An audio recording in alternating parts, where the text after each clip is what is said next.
order the December 16th, 2020 Diversion Authority Finance Committee meeting. We'll begin the meeting with a call of order. Don, if you would, please. Mayor Dardis. Present. Dr. Mahoney. Here. Mr. Peterson.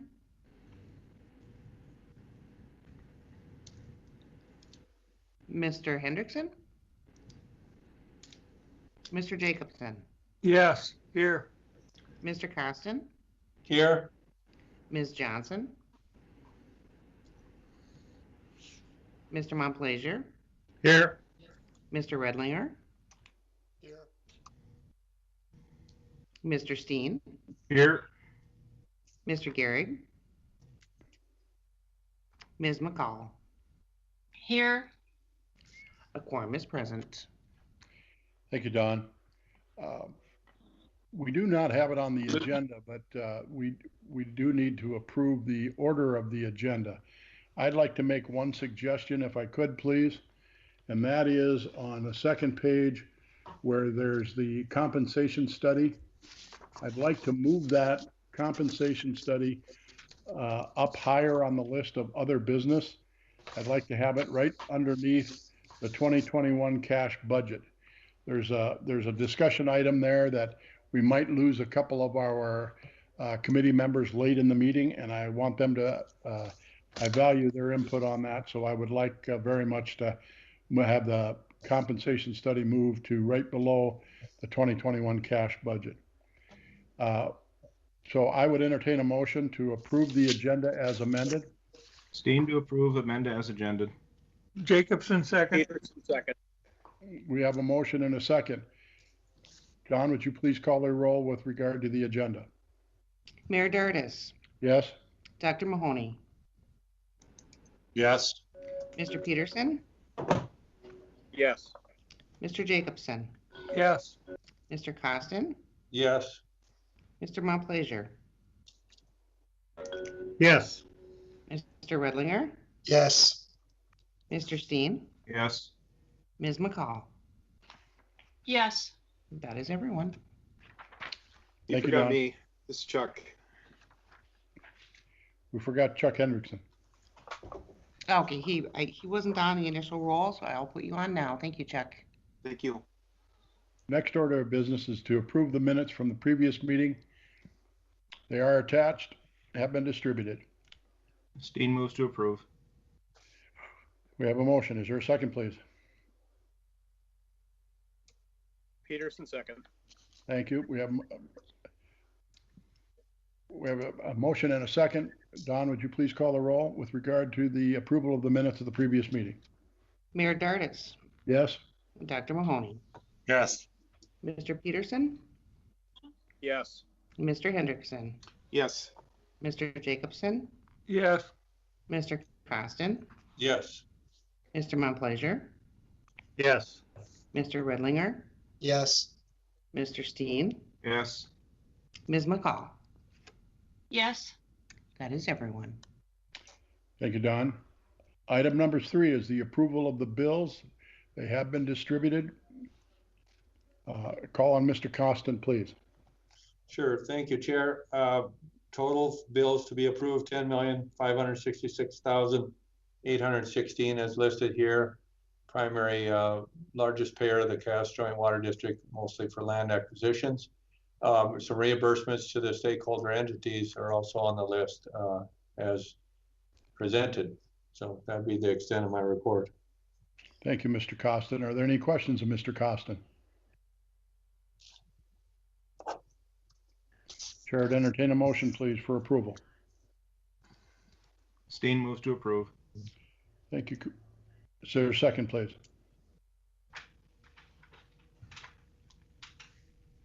Peterson, second.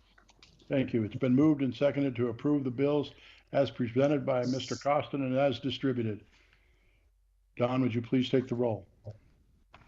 Mayor Dardis. Yes. Dr. Mahoney. Yes. Mr. Peterson. Yes. Mr. Hendrickson. Yes. Mr. Jacobson. Yes. Mr. Costin. Yes. Mr. Montplaisir. Yes. Mr. Redlinger. Yes.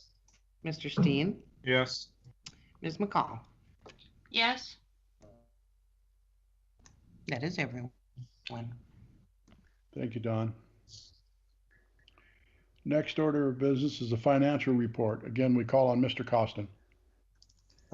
So on page 24, as presented here, the 2020 spend for the calendar year is $68,207,571. A large portion of that being land acquisitions in North Dakota. And the cumulative spend for the project to date is $602,885,091.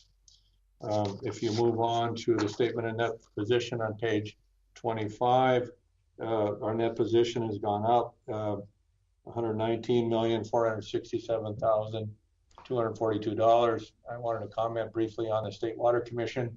That number is much larger than normal, and that includes $36 million that has been turned in as a result of the allowance of administrative costs by the State Water Commission in recent modifications of their funding.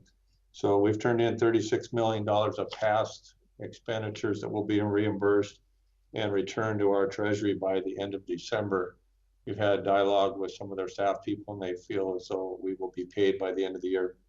Then there's an additional $8 million in there for November. So if anybody's wondering why that number is so large, that would be the explanation for that. Continuing on, the other reports are listed there. The cash budget report, there's no real big issues there. We're well under budget, and all of the other reports that are typically listed there are included. And if you go to page 40, I wanted to just make a note of something at this point. Page 40, please.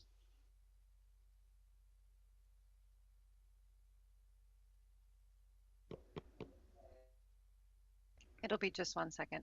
Okay, that's fine. I'll just talk through that. The state fund balances remaining based upon what's been appropriated at this point is about 36 million. So we do have some spend down, and the anticipated appropriations for the session, the 44 million and the 22.5 and the 66.5 are all kind of teed up into the future here. As we continue, the state legislature will obviously be making decisions on our funding. So I just want to point that out. That balance has dropped primarily because of the recoupment of the administrative expenses that's included in payment 109 listed there about where the cursor is. So that would be the explanation there. I didn't have any further comments. Thank you, Mr. Costin. Are there any questions of Mr. Costin? Steen has a question. Please, Mr. Steen. Back on page 26, and this is probably a question more for Mike Montplaisir. I'm just looking at the year-to-date collections or revenue sources, and Cass County is about 5,000 behind where we need to be at the end of the year, or expected to be at the end of the year. Any comments on that, Mike? Is that purely timing, or where are we at with that? You mean it's less than what we budgeted? Yeah, I'm looking at the 2020 approved budget of $16,724,000, and we're currently at $11,592,000 with a month to go. Well, the budget figure is simply the budget figure. I get that. Kent, are you? Yeah, let me help you out with that, Mike. I think we received these on a cash basis. And so through November, we wouldn't have received that, the payment. There may be just a 1 month delay in payments received from the county. Mike, I think it's primarily a timing difference. Our sales tax resources are trending at about a 2 to 2.2% increase. So I believe it's just a timing difference. Yep, and I recognize that, and that's why I was a little bit surprised we were down $5 million from budget, because I think we've been trending over last year, if I'm not mistaken. So I just want to bring that up. Thank you. That's a good question. Thank you. Thank you, Mr. Steen. Thank you, Mr. Costin, for your review, and Mr. Montplaisir. Are there any further questions of the financial report? John, if you'd please call the roll for approval of the financial report as distributed and is explained. Mayor Dirtis, Yes? Dr. Mahoney, Yes. Mr. Peterson, Yes. Mr. Hendrickson, Yes. Mr. Jacobson, Yes. Mr. Cont'd, Yes. Mr. Montplaisir, yes, Mr. Redlinger, yes, Mr. Steen, Yes. Ms. McCall. yes, That is everyone. Thank you, Don.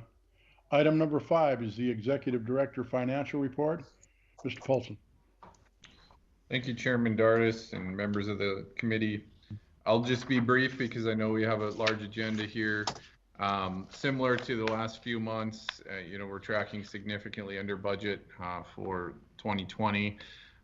No budget area concerns whatsoever. As you can see here in the tier 1 or level 1 summary, we're well below our anticipated spend in all major categories. Again, the largest categories being the lands program, engineering, legal, and financial, and the P3 support services. Also to note, City of Fargo in-town budget is significantly below. We do anticipate that most of that work to be transferred over into the 2021 cash budget. We can talk about that later in the meeting. But really no concerns overall. I think that's all that probably needs to be said at this point, Chairman, and in an effort to move the meeting along. I'll take any questions, but I won't go into any more depth than that. Thank you, Mr. Paulson. Any questions for Mr. Paulson?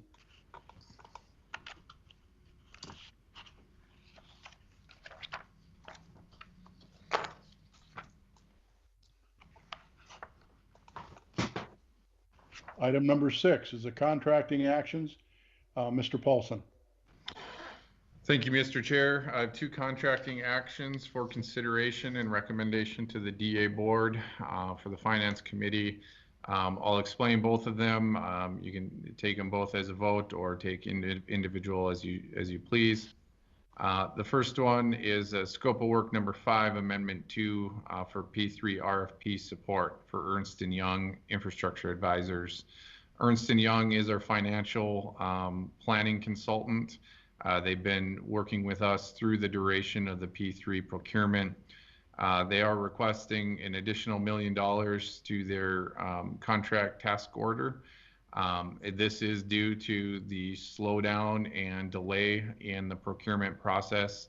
As we move forward, it is necessary to keep them involved through the execution of the P3 agreement. And so I am recommending consideration of support on that amendment. I do have John Shockley on the line. He can take any in-depth questions. John is the principal point of contact for Ernst & Young for the P3 support. The second item is Task Order 2, Amendment 0, Phase 2 Flowage Easement. This is to kick off Crown Appraisal's effort to execute and the flowage easements for the upstream mitigation area. This is something that we've really been looking forward to kicking off. I know landowners in the upstream area have been asking questions about flowage easements for years.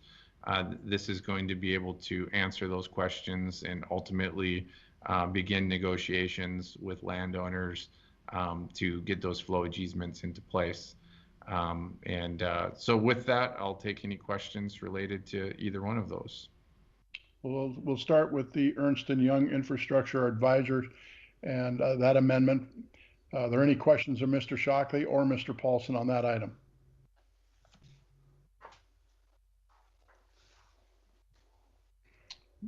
Moving on to Crown Appraisals, is there any questions for Mr. Paulson with regard to Crown Appraisals and the flowage easements? All right, the chair would entertain a motion to cover both of these items. This is Hendrickson, so moved. Thank you. Is there a second, please?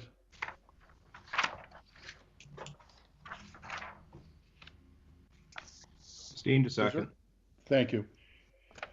Been moved and second to approve the Ernst & Young Infrastructure Advisor Amendment 2 and Crown Appraisal Amendment. Is there any further discussion? Hearing none. Don, would you please take the roll? Mayor Dardis, Yes. Dr. Mahoney, Yes. Mr. Peterson, Yes. Mr. Hendrickson, Yes. Mr. Jacobson, Yes. Mr. Costin, Yes. Mr. Montplaisir, Yes. Mr. Redlinger, Yes. Mr. Steen, Yes. Ms. McCall. Yes. That is everyone. Thank you, Don.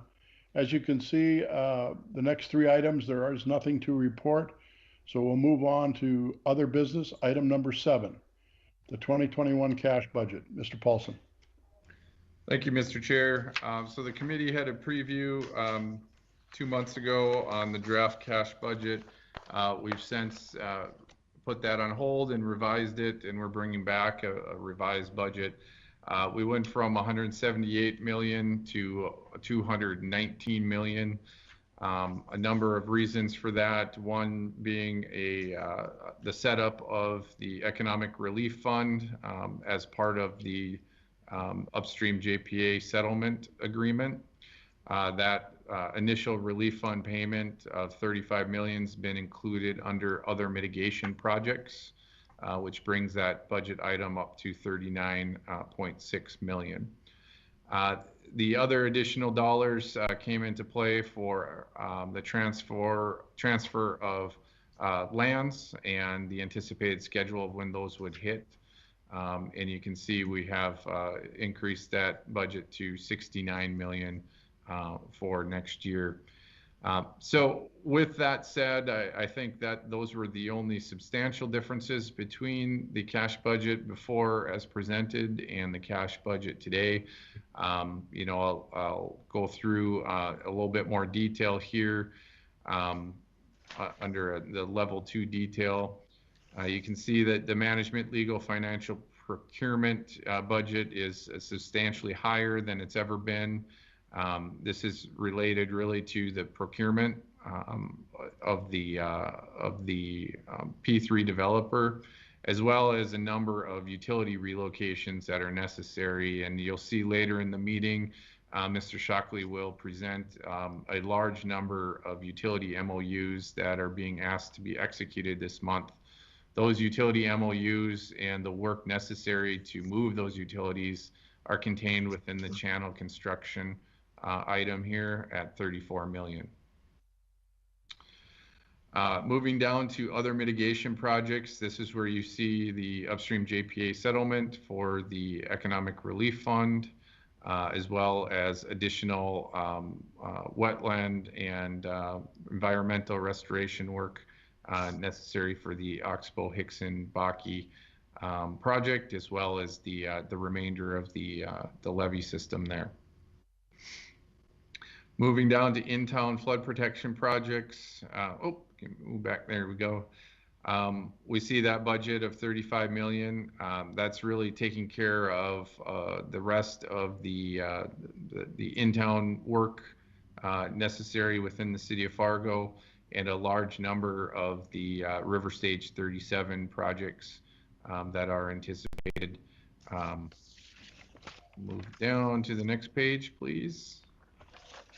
Our land acquisition and mitigation budget, similar to this last year, budget of 69 million. You can see management, legal, financial, procurement. That includes anticipated costs for last resort eminent domain actions, as well as keeping our lands program moving forward with both flowage easements and property acquisition necessary for the southern embankment construction. Moving down to engineering and design fees, you can see we're lower than we were in 2020. I would estimate that to continue to level off here as we move into P3 construction. All of that design engineering work is complete, and really we're focused on work in kind or engineering related to the core projects.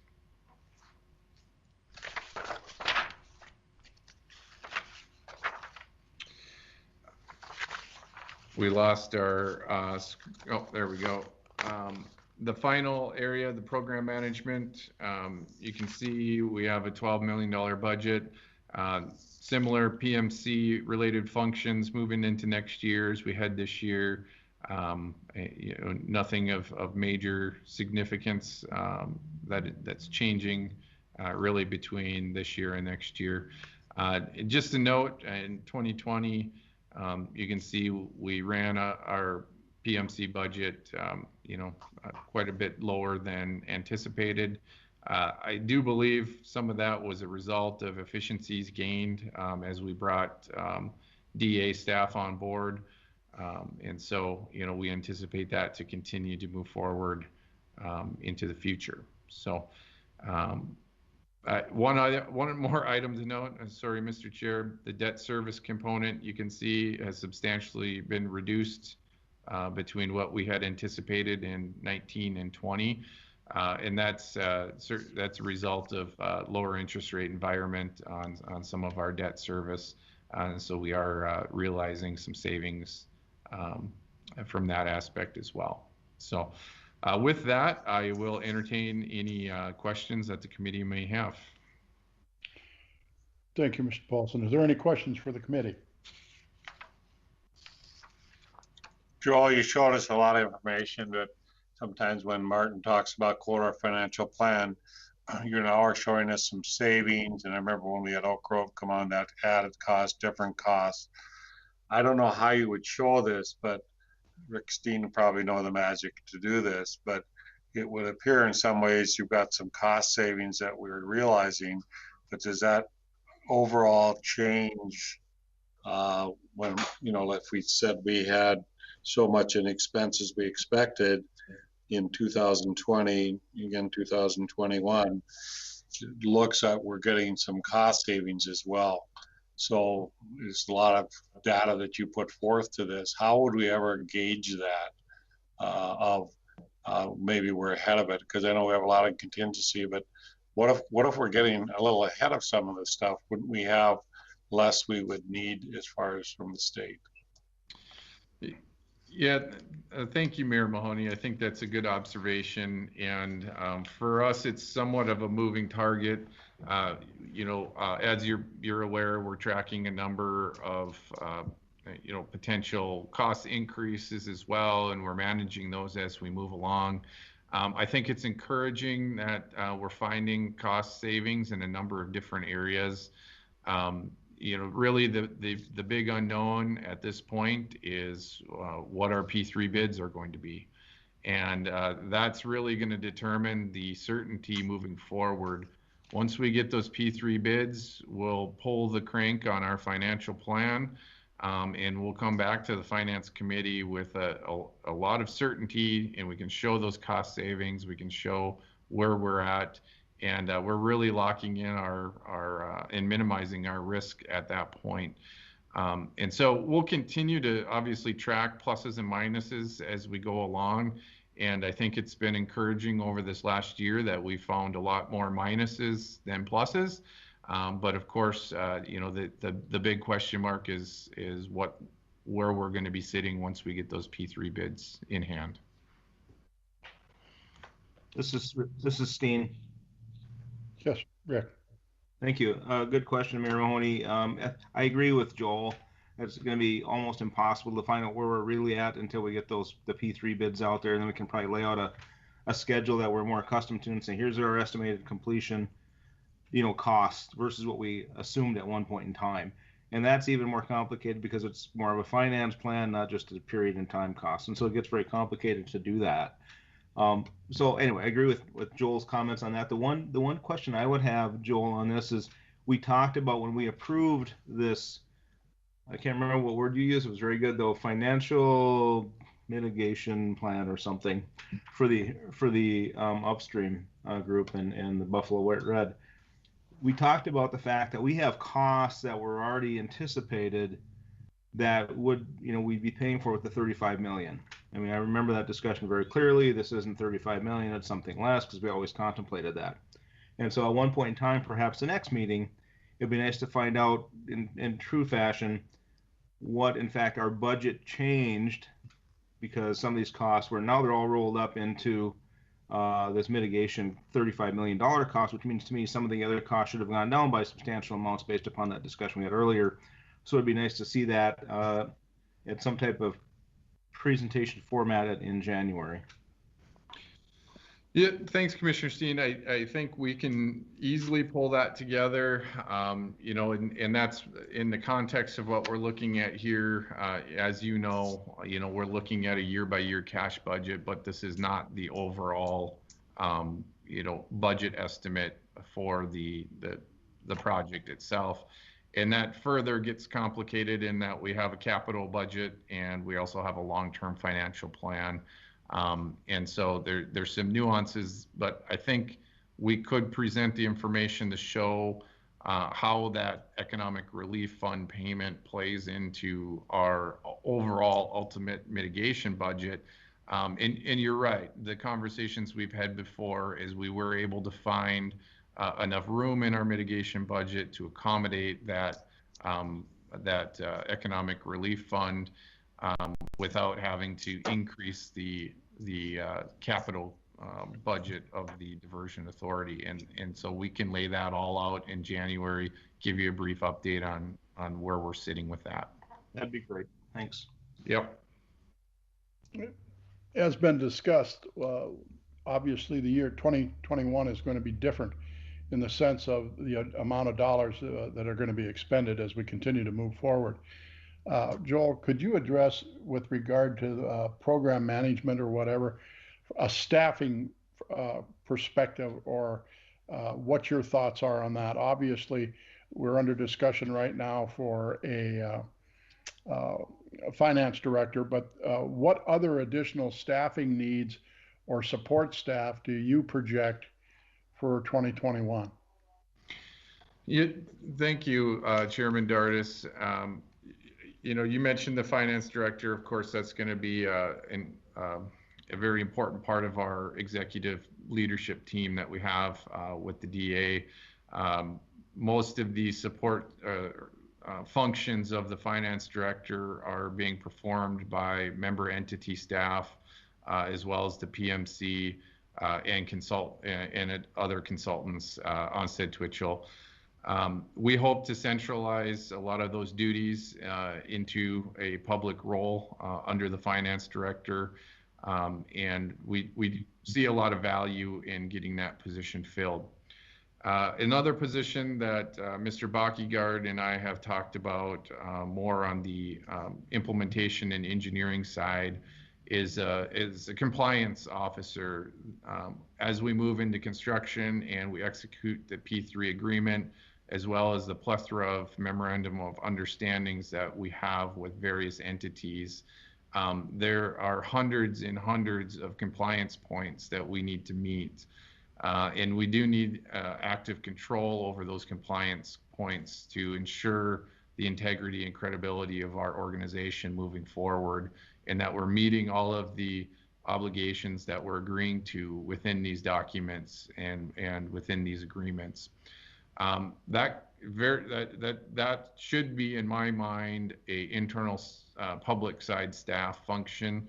And so we would be looking at bringing in somebody under Mr. Bakigard that would be focused on that activity in conjunction with the PMC, who of course we've hired to manage the overall compliance of the P3 project and implementation. You know, you can see here between 2020 and 2021, you know, a similar budget for the PMC. What's actually happening behind the scenes is we're transitioning a lot of employees from a P3 procurement focus into a P3 implementation focus. And so you're not seeing a high level budget change, but what you are going to see is you're going to see some additional staff leaving from the PMC and new staff coming in that have the expertise in implementation versus procurement of a P3 project. Other than that, I think that's probably where you know, we'll be sitting as far as internal staff for the DA next year and what our needs are. However, I'd caveat that just a hair. I do think bringing on our communications director, and she's been on the job now for a month and a half. Obviously, there may be some ability to bring on a support staff member for her on the public side to assist in managing public outreach and external and internal communication processes and protocols. Other than that, I wouldn't anticipate any additional needs. I think once we begin construction, we're going to have more clarity in roles and responsibilities as those get ironed out. But at the moment, that would be my anticipated view for 2021. Thank you, Mr. Paulson. Is there any additional questions of Mr. Paulson on the cash financial budget? Okay, Mr. Chair, Bernie? Yes. Joel, the only question I have is, and this will happen, I know, as we go along with new programs, is that at one point we need Jacobs, we needed that team to help us with exactly you're talking is compliance and some of those different issues. And it was cited that we needed this outside big company to help us because none of us had done really a P3, and there's multiple moving parts, blah, blah, blah, of how you track compliance and track everything else. It seems like as you're going along now, you're starting to be able to now retransition back into local. And, you know, maybe we need a discussion of, well, you know, how does Jacobs now fit with the organization once P3 bid is done? I just think it might be helpful for the leadership just to understand. Initially, there were, quote, responsibilities and duties we expected out of our consultants. And it seems now we're shifting a little bit back the other direction. So I think it would be helpful for the team. It's almost like we had some ideas of what this group was offering us, but then now it seems like we're trying to reshift that back local, not disagreeing with tactics or where we're headed, but just curious about who does what where, and because you're getting rid of what you would call a higher level of scrutiny, and then we're bringing it all in-house. And just curious about that as you set your budget for 21. Yeah, thank you, Mayor Mahoney. I think that's a unique insight as well, and something that we need to deal with. I would say, you know, presenting the board and finance committee, you know, structure of what it looks like during implementation and how we're changing from procurement to implementation would certainly be extremely beneficial, and just getting alignment and understanding the functions moving forward.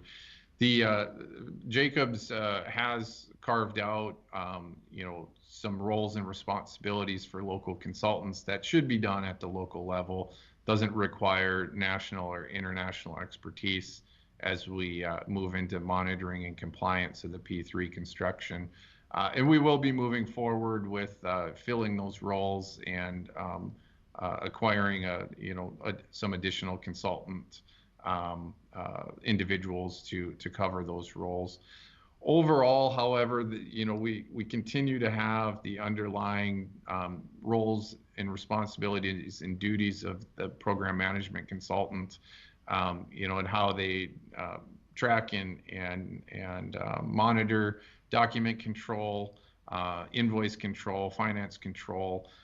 There's a number of different functions that we rely on a day-to-day basis with the program management consultant that will continue through the duration of the project. And so I do think presenting an overall structure and allowing committee members and board members to ask questions and gain understanding to what this will look like is a very valuable exercise we could go through in the upcoming months here. Additional questions for Mr. Paulson? Would you address the revenue sources on the final page a little bit, Joel? Yes, absolutely, Mr. Chair.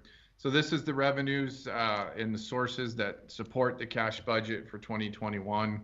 I'll just go through them quickly. We have anticipate $32 million from the sales tax from the city of Fargo, $16 million from the sales tax from Cass County, almost 110 million of state water commission dollars coming from the state of North Dakota.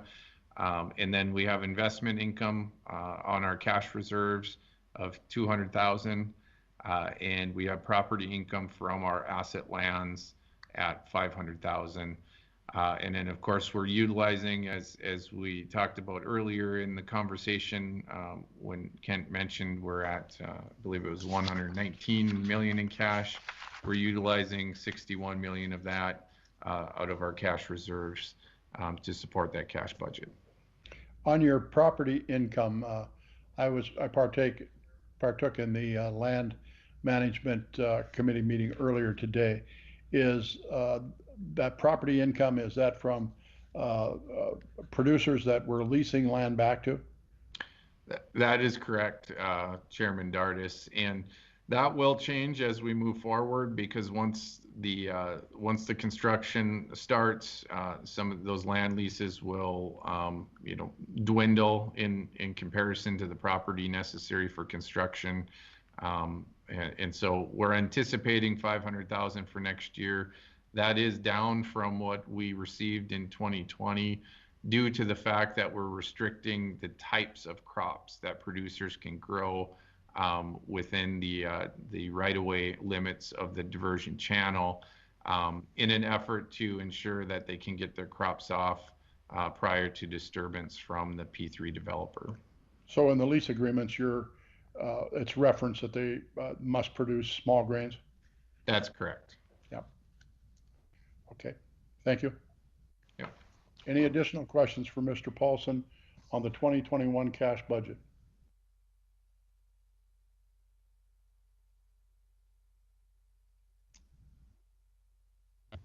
Hearing none. Commissioners, could I have a motion, please?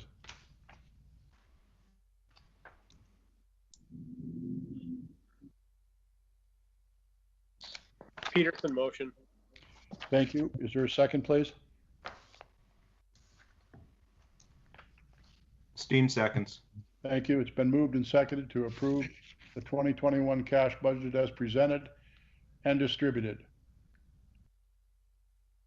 Don, would you please call the roll? Mayor Dardis, Yes. Dr. Mahoney. Dr. Mahoney? Mr. Peterson? Yes, for Mahoney. Yeah. Mr. Hendrickson? Yes. Mr. Jacobson? Yes. Mr. Cont'd? Yes. Mr. Montplaisir? Yes. Mr. Redlinger? Yes. Mr. Steen? Yes. Ms. McCall? Yes. That is everyone. Thank you, Don. Tim, do you still have a question? You got your hand up. No, I'll try to take it down. Mayor Mahoney, thank you. If you recall, at the beginning of the meeting, I asked that the compensation study be moved to the next order of business. So with that said, the compensation study, Joel Paulson. Thank you, Mayor, or thank you, Chairman Dardis. This would be a contract to get a consultant moving forward on a classification and compensation study for internal positions within the Diversion Authority. This is, I think, a necessity for us moving forward in order to justify and clarify the roles of the Diversion Authority employees and additional folks that we may bring on. As previously mentioned in the cash budget discussion, we're looking at filling some additional roles. This study will compare the Diversion Authority project to similar comparable authorities and entities in an effort to be able to create a pay matrix and classification of employees. This will assist us moving forward in annual performance reviews, as well as ensuring that the roles and responsibilities of the public employees fit within the justified pay range for the Diversion Authority. So with that, I'll take any questions or comments related, but I would recommend approval and moving forward with this. Thank you, Mr. Paulson. Are there any questions with regard to the Gallagher study? This is Steen. Mr. Steen? Thank you, Chairman. Joel, I think this is a good move on your part. I mean, I know there's been some discussion about how much should we pay, what's reasonable, what's, you know, and to stay within line and provide, I think, the diversion authority some guidance with what we're hiring people at, the rates we're hiring people at. So I'm all in favor of this. The only concern I have, Joel, is this delay your hiring of a finance director by too long of a shot? I know you've had some discussions on that. I know you've got some ranges you could use prior to having a completion of the study. I just want your take on that. Yeah, thanks, Commissioner Steen. I think that's a good question. We still, I think we can work these two in parallel. So I think we're going to re-advertise the finance director position. And I think as we move forward, the hiring of the finance director could hopefully coincide with the approval and implementation of this class comp study. So I don't think it will hinder us. I think we'll move in tandem, and hopefully at the end of the day, we're hiring the finance director within this pay matrix and classification study. All right. Thank you, Mr. Chair. Thank you. Any additional questions for Mr. Paulson? Mr. Chair. Yes, please. I'd like to move to authorize approval of the compensation study to be conducted by Gallagher. Thank you, Mr. Steen. Is there a second, please? Jacobson, second. Thank you, Dan. It's been moved and seconded to approve the contract with Gallagher for the appraisal of the finance director. Is there any further discussion?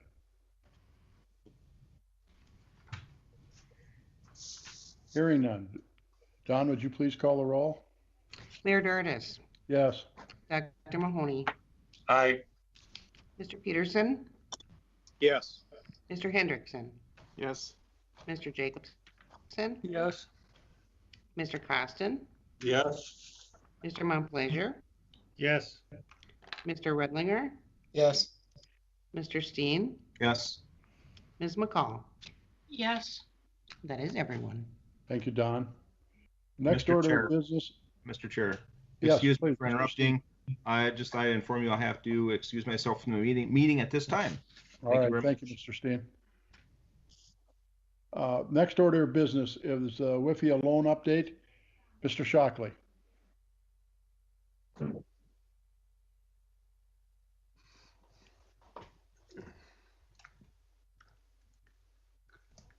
Thank you, Mr. Chair. Sorry, I was having some trouble coming off of mute. Can everybody see my screen? Yes, sir. All right, thank you. I was just going to give a brief presentation regarding this matter. I'd previously given this presentation to the EPA WIFIA leadership, and I think it does a very nice job of providing an overview of how the WIFIA loan will work, along with some of the payments that are due under the P3 agreement. And when I shared it with a kind of a work group, internal work group that we have with a couple of the board members, the discussion was that it would be good to share it with the group. So maybe some very high level basics. This presentation was intended to provide overview of how we were going to be presenting and drawing from the WIFIA loan. So the first part of the process is that we divided the payments for the WIFIA loan up over the course of 4 quarters, much like a football game. And you'll see the investment of the developer is, and did it advance to the second screen? I want to make sure that this is working correctly. No, it did not. Oh, how about now? We're just seeing your Cover sheet.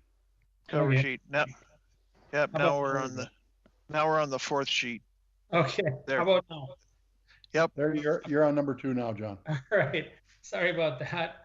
I'm still getting the hang of this virtual technology. So with respect to the WIFIA loan, we divided up the draws of the WIFIA loan over 4 quarters. And we're anticipating, and these are just draft dates, so we would award the P3 contract on April 22nd, and we're anticipating that contract will close on September 30th of 2021. It may close slightly earlier, but we wanted to use this as an example. So we divided up into 4 quarters, with the 4th quarter ending on May 31st of 2027. That's the expected date that the developer would deliver, and the authority would agree that the project is substantially complete so that it can provide flood protection in year 2028. And so you'll see this orange, there's the orange color, that's the developer's equity. And then you have this yellow color is the amount of loan that the developer has obtained, private financing that they're putting into the project. By quarter 2, they're still using up all of their own funds.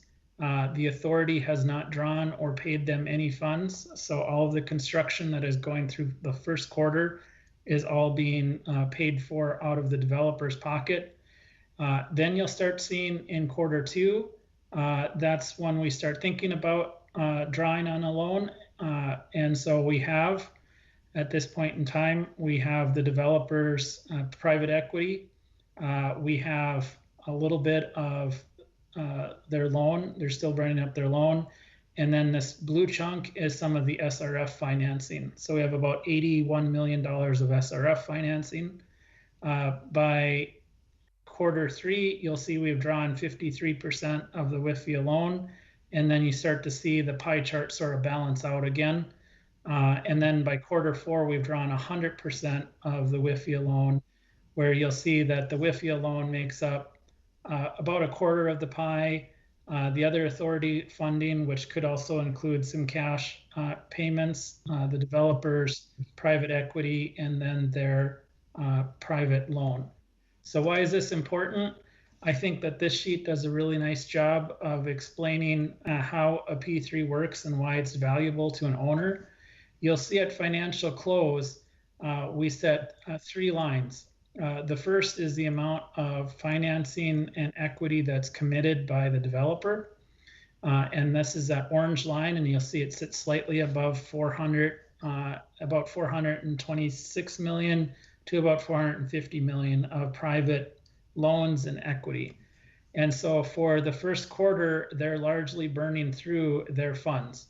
And we start, this blue line is the total capital that's being put into the project. And so this is actual dollars in the ground. It could be engineering fees that they're expending. It could be concrete they're pouring, could be diesel. Through quarter 2, they continue spending all of their own money. And so it's not until quarter 2 that we reach this crossover point at which the authority starts putting money in. And it's an easy way to think about it from the authority's perspective is we're sort of the senior partner. Our money comes in last. So they've already invested their money, and then we start bringing in our funds. And so you'll see the lines between the WIFIA loan draw, which is green, and then the overall CapEx spending for the project are very closely aligned. There's some bumps in it, which the difference is just the SRF loans and a little bit of the cost that is incurred that we're paying for by ourselves or with cash on hand. And then this private equity portion, over time, this gets repaid through the AP payments. And so the final slide is another way to look at those lines. And so you'll see the total capital expenditures on the project as it's being built. We're estimating by the time you reach completion, it'll be about 1.2 billion. And over time, you can see the total draws from the WIFIA loan reached 561 million. You'll wonder why it says 561 when our loan is actually 569. The difference is that we're funding the reserve fund through that extra 8 million. And then these red portions on the chart represent the draws of the WIFIA loan, and the quarters match up to the time. And I think this makes a nice visual representation of how the financing from a very, very high level works with respect to the P3 project. And it also, I think it drives home the fact that the authority has some security in this because we're making the developer spend their money first. And then once we reach substantial completion, we start repaying their private debt and equity through AP payments. And then 5 years after that, we start payments on the WIFIA loan. So I can certainly answer any questions, but wanted to just give you an opportunity to see at a very high level how the financing process works. Thank you, Mr. Shockley. Are there any questions of Mr. Shockley? John, if you'd put your last slide up, it shows the full cost of the P3, 1.2 billion.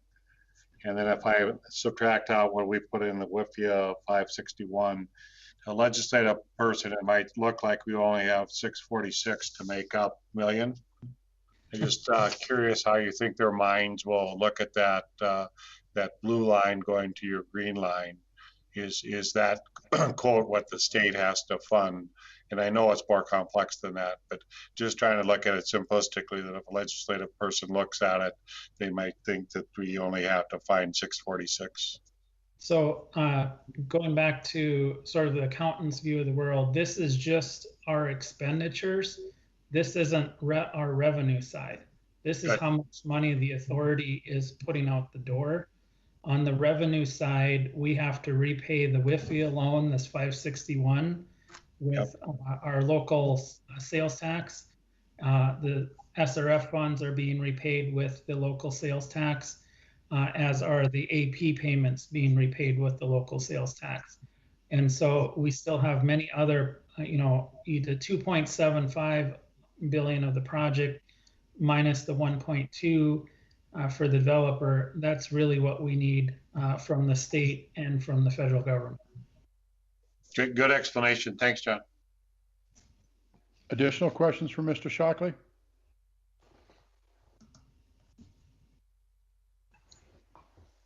All right. Thank you, Mr. Shockley. The visuals were exceptional. Thank you. Next order of business is the approval of MOUs and agreement actions. Mr. Shockley. So I have quite a number of approvals, and I apologize for the length of the documents and the amount of documents, but in the project we are reaching what I like to refer to as the end at the light of the tunnel. There's approximately 30 some utilities, probably 8 or 9 township MOUs. There's MOUs with other agencies, like next month you'll see an MOU with West Fargo. There's MOUs with Cass County. There's MOUs with North Dakota DOT. There's MOUs with Horace. And so there's a lot of these, what we refer to as third-party agreements, that are going to be on the board's agenda over the next 2 to 3 to 4 months, depending as they're being finalized. At a very high level, I would note that these agreements and the costs that are included with them have largely been accounted for in the cost estimate that was performed by Jacobs. As part of their cost estimating process, they went through and looked at how much the utility relocates would cost, how much some of the other project features would cost that would be contemplated in these agreements. And so, and maybe one other high level point, this is a little bit different than your standard project where it's a design bid build project.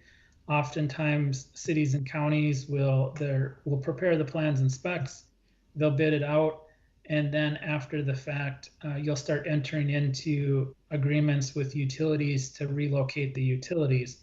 And so you have the cost estimates for the political subdivision aren't necessarily inclusive of some of these other third-party costs.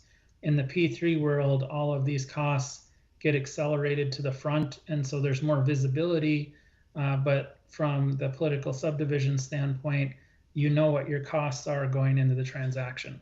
And so recognizing everybody's time, the first MOU is a MOU with Cass County, and it's regarding the diversion channel project. And there's a nice summary of what it is. It's a cost reimbursement for related costs and expenses. So there are many county roads that connect up to the county bridges. There's relocations.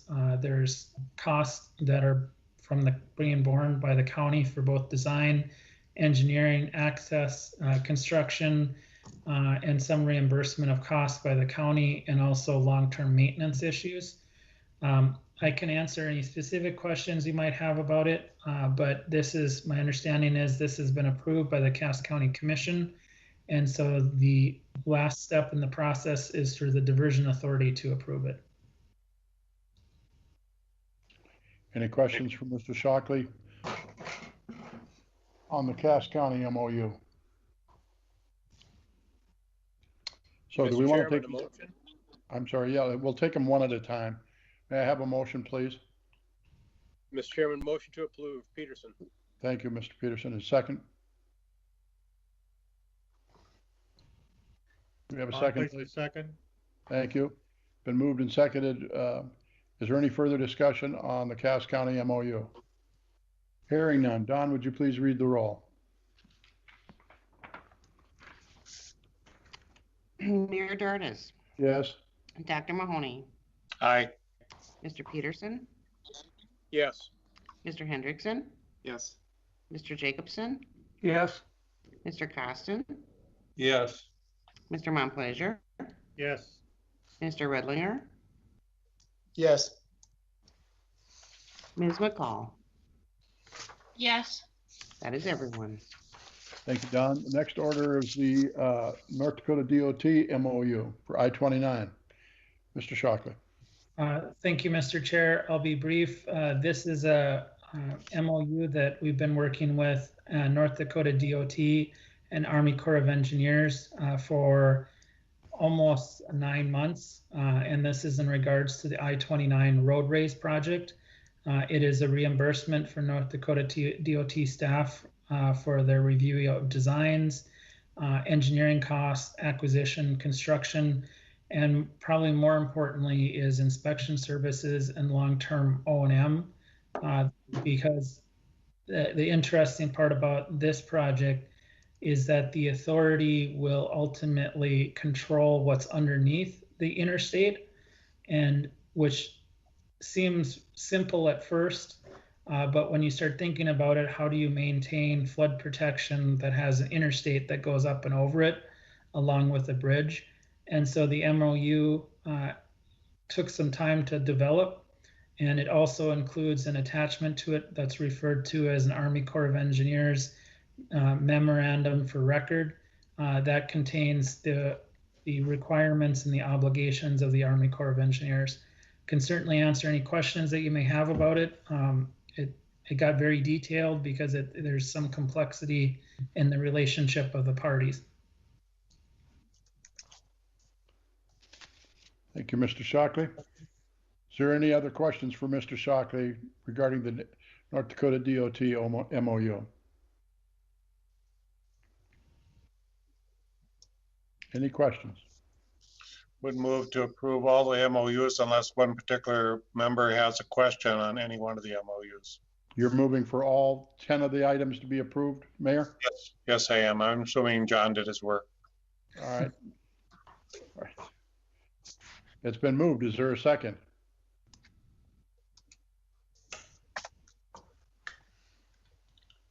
Is there a second? This is Hendrickson. I'll second it.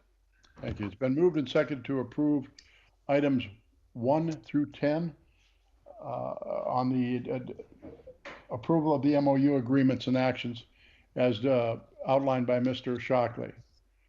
Is there any further discussion on doing all 10 of these at once? Mr. Chairman, Yes. can we ask Mr. Shackley if there's anything of nuance that needs to be discussed regarding the remaining? Thank you, Mr. Peterson. Mr. Shockley. No, I think maybe the only, I wouldn't say nuance, but just for awareness for the board's understanding, is the MOU with the city of Mapleton. When the project was originally contemplated, it preceded the time that the city of West Fargo hooked up to the city of Fargo's sewer system. And as that the regional sewer system has become larger and more communities like Horace are joining on, Mapleton expressed an interest to connect on to West Fargo's system, which would then dump into Fargo's system. So as a result, it makes sense to have the city of Mapleton work with the diversion to route the force main for their sanitary sewer services under the diversion or over the diversion, depending upon how the engineer set it up. And so it is a slight change, but I think we had contemplated some of these additional potential costs in the cost estimate. So I just draw your attention to it, that it was probably something that wasn't originally contemplated when the project was originally being planned, and it's just a function of the phenomenal growth in the regionalization of sanitary sewer services. Thank you, Mr. Shockley. Are there any others that you'd like to address, John? No, I think the other ones are very straightforward. I'll have to admit to the committee, I read 6 of these and I couldn't take it anymore, so I stopped. And the Mapleton was one I did read. So we have a motion and a second on the floor to approve the 10 MOUs as presented today. Is there any further discussion? Hearing none, Don, will you please call the roll? Mayor Dardis. Yes. Dr. Mahoney. Aye. Mr. Peterson. Yes. Mr. Hendrickson. Yes. Mr. Jacobson. Yes. Mr. Cont'd. Yes. Mr. Montplaisir. Yes. Mr. Redlinger. Yes. Ms. McCall. Yes. That is everyone. Thank you, Don. Motion passes. Next order of business is asset land policy. Mr. Paulson. Thank you, Chairman Dardis. And I'll try to be brief because I know we've gone over our allocated time here. Obviously, all important items. And this is as well.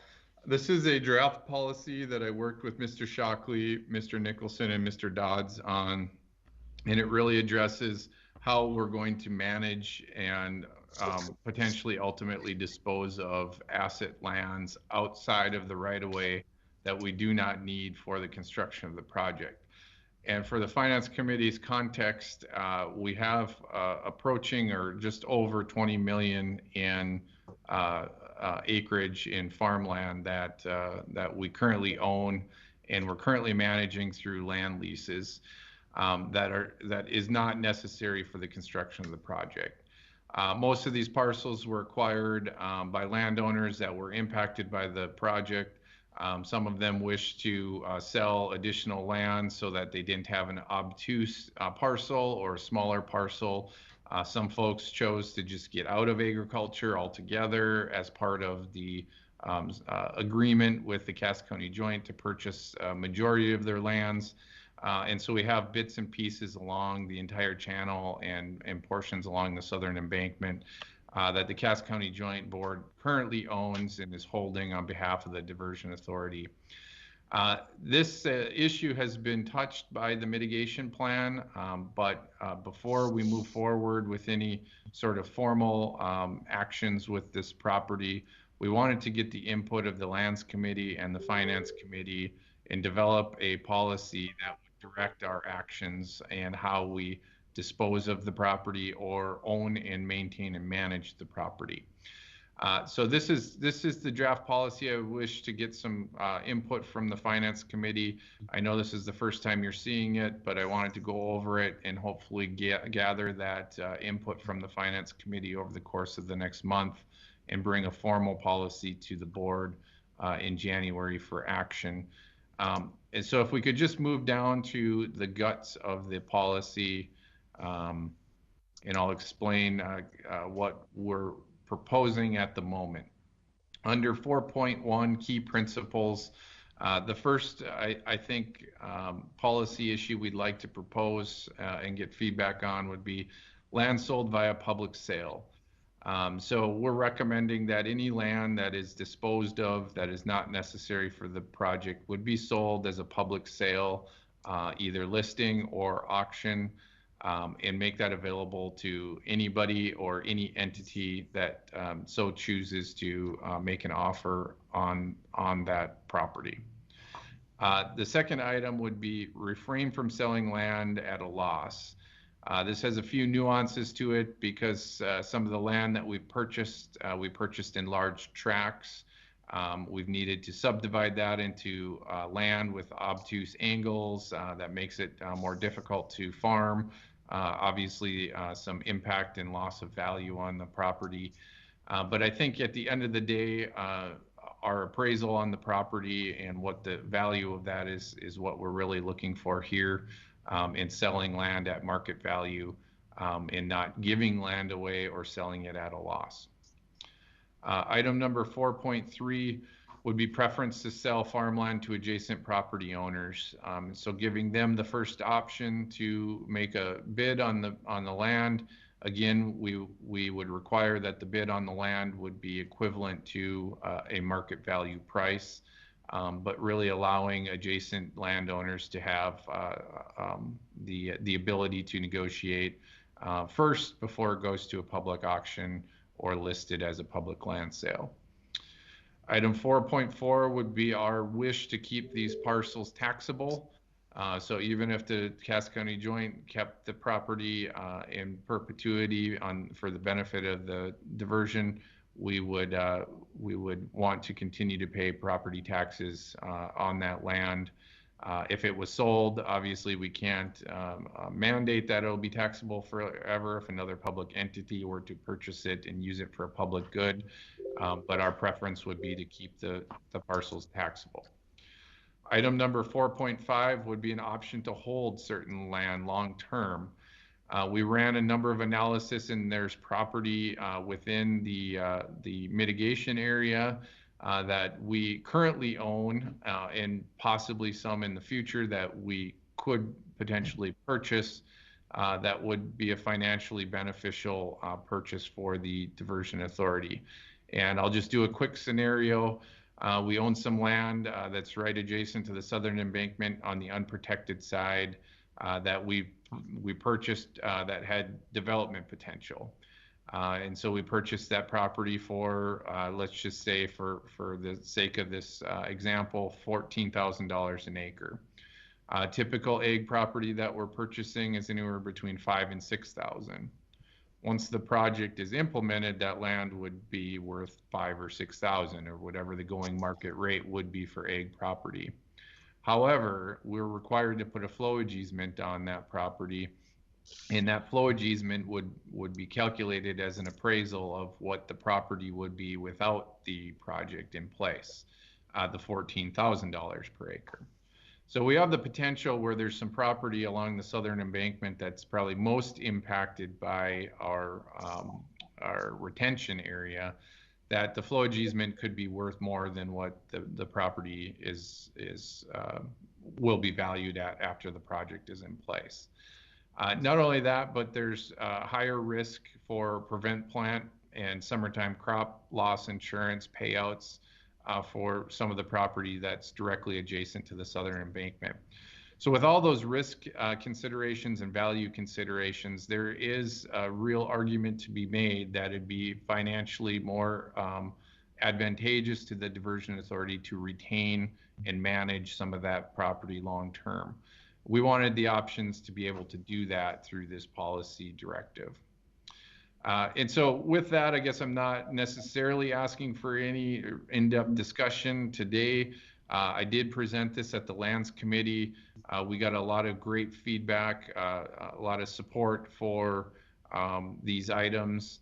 And we've asked the Land Committee to do the same as the Finance and be able to take this and discuss it and come back next month with a formal policy that both Lands and Finance could recommend for approval with the DA board.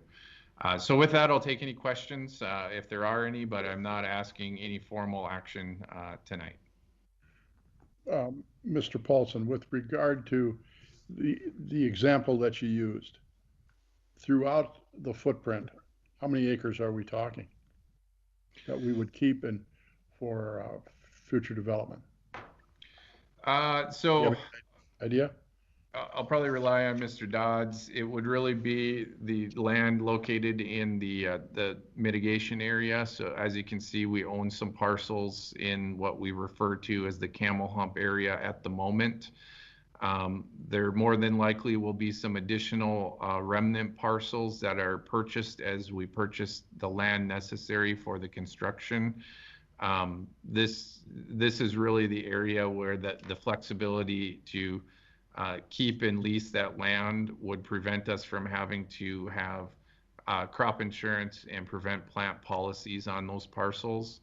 And really, these are the riskiest areas or ones that are at greatest risk of invoking, a prevent plant or summertime crop loss payment. And so, Eric, I don't know if you know how much land we currently own there and what might be anticipated. Hi, Joel and Mayor Dardis.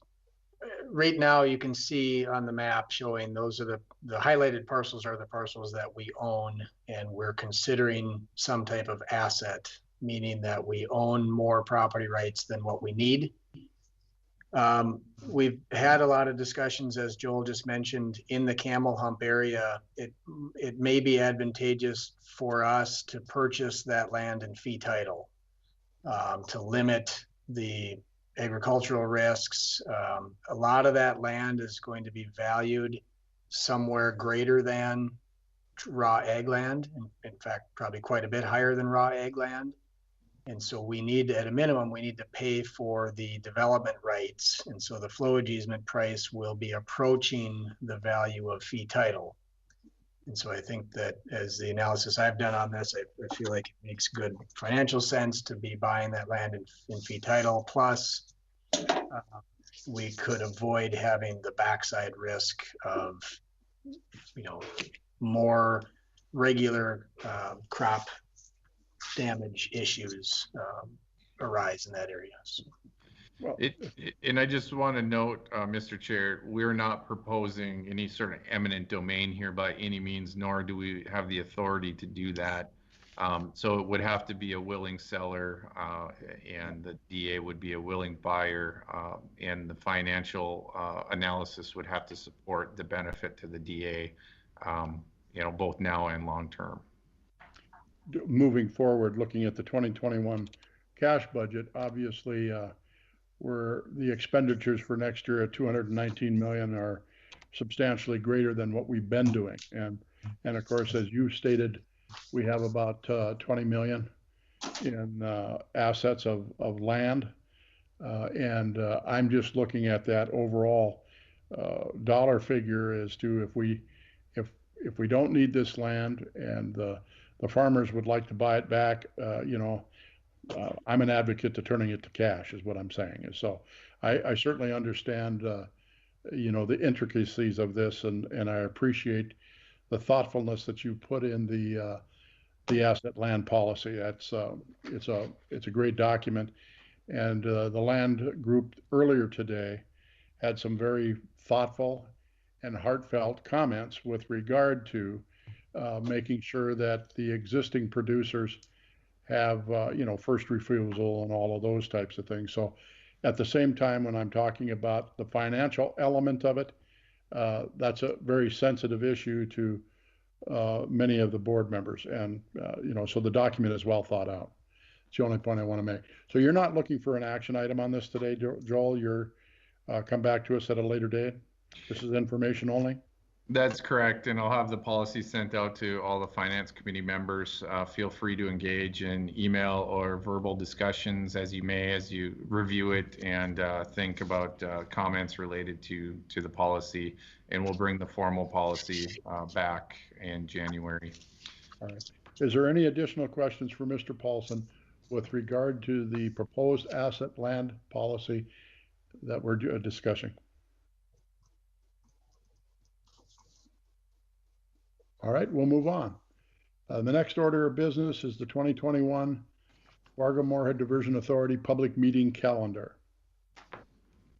And Jennifer? Chairman Dardis, if I may, I do have to leave the meeting. I have a presentation at 5:20 for some legislators. So if there's any additional questions throughout the meeting for me, I'll refer those questions to the Deputy Executive Director, Martin Nicholson. Thank you very much, Mr. Paulson. Again, we're at on the 2021 Fargo-Moorhead Diversion Authority Public Meetings Calendar. And Jennifer?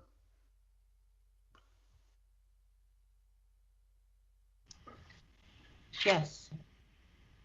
Do you have anything that you'd like to say about the calendar? So not at the moment. We're looking at adjusting the calendar, but not for this time. All right, thank you, Jennifer.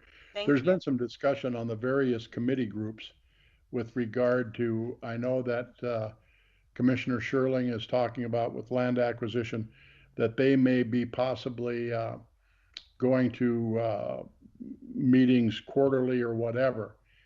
There's also been discussions with regard to the Finance Committee that we may have to have a few more meetings due to the fact of what's transpiring in 2021. So this is a calendar of the public meetings that is on the docket at this time, but we'll obviously react as needed as we continue to move forward in 2021. So thank you, Jennifer. Thank you. Next order of business is the property acquisition status report. Mr. Dodds. Good evening, Chairman, committee members. In your packet, as usual, you see the monthly status report. Just a few things to point out. Peggy, if you can go to the next page. The next page, just I'd like to focus on this. You see the color coding. Oh, I'm sorry, Peggy, go back to the, there you go, thank you. You can see the color coding status of all the acquisitions. We are continuing to make progress, sort of slow and steady progress. However, if you have a keen eye and a good memory, you might recall that last month we had about 420 parcels acquired. This month, under the green category, there's 485. And so there's a pretty significant jump. Some of that is progress made on parcels acquired. Some of it is due to parcel splits, where we still own the same land, but it's been split into 2 or maybe even 3 chunks. And so we're sort of counting all those asset lands as we split them off and getting prepared to turn that land over to the contractors. The other thing you might notice is there's a growing number of red colored parcels. Those are parcels that we have acquired via quick take or last resort eminent domain. Unfortunately, some of those negotiations just haven't reached a voluntary settlement. And so we've been through the statutory process, going through the county commission and getting approval to file those eminent domain actions. At the time of this report, you can see there were 39 parcels. Unfortunately, by the time this report gets produced for next month, there will be a growing number of those, but that's been determined to be a necessary step to get the land rights in hand for construction. I want to assure all of you that we are trying to continue to negotiate towards a voluntary settlement on those as we move forward. So with that, I guess I would just pause, and if there's any questions, happy to answer those. Otherwise, those are my comments. Thank you, Mr. Dodds. Are there any questions from Mr. Dodds on property acquisition status? All right, thank you. The next meeting will be January 27th. I would like to thank the committee for their patience this evening. We're running a little long, and you've been great, and I appreciate that very much. Also would like to extend a Merry Christmas and a Happy New Year to all of you. With that, we stand adjourned. Thank you.